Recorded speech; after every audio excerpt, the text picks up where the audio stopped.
if you had to sum up, why is this important? Why is it important to understand the language of CEOs and leaders? Joel? That's a really important question. Why spend time? Why spend our time? Why spend people that read our stuff's time focusing on CEOs' words, okay?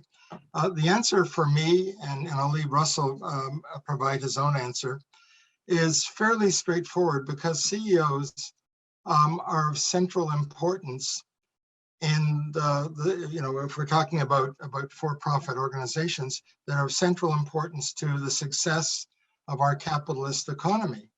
Society can't run without CEOs who do their job effectively, efficiently, and in a pretty transparent way. Okay, so from that point of view, the notion of accountability kicks in. I mean, we have requirements under various Companies Acts in various jurisdictions for publicly traded companies to have audits, right? So we have auditors come in and they audit the financial statements, et cetera, et cetera. What we're suggesting, in a sense, is kind of an extension of that. Mm-hmm. Let's look for accountability in words. Let's look for consistency in the different channels of CEO speak. Let's try to understand what CEOs apparently value in terms of the messages they're trying to convey.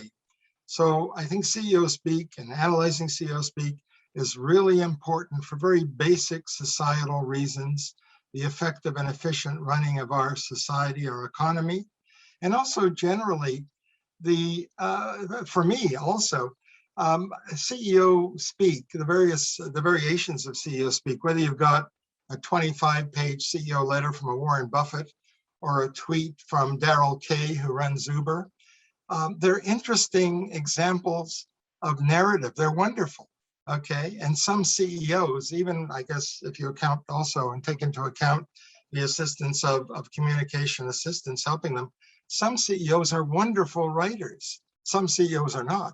So it's really interesting, aside from kind of the moral imperative and the rationale for the functioning of capital markets.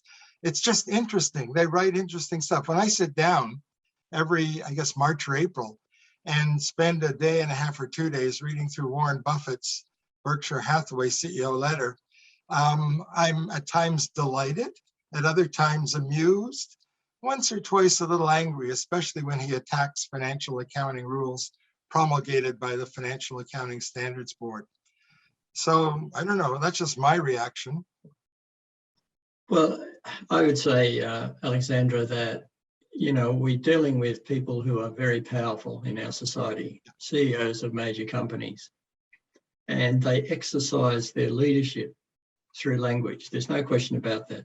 Their leadership is exercised through what they say and what they write to a very large extent. And we don't tend to analyse that text as closely as we should, it seems.